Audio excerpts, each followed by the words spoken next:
Apakah hukumnya bila kita tidak membaca bacaan sujud dan rokok? Kita sujud dan rokok.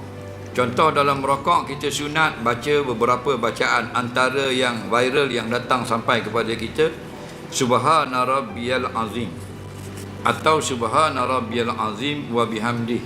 Dua riwayat ada.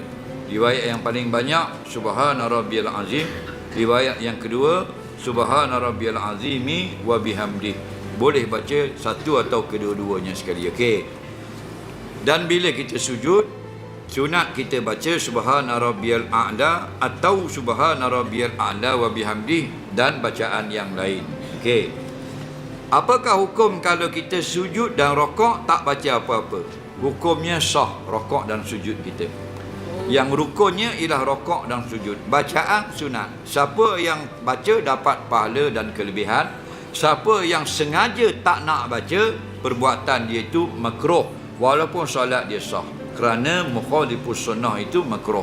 Sengaja menyalahi apa yang Nabi buat pada perkara sunat, makruh. Jadi sebaiknya bacalah. Okey, paling kurang sekali. Kalau 3 kali itu sempurna. Okey.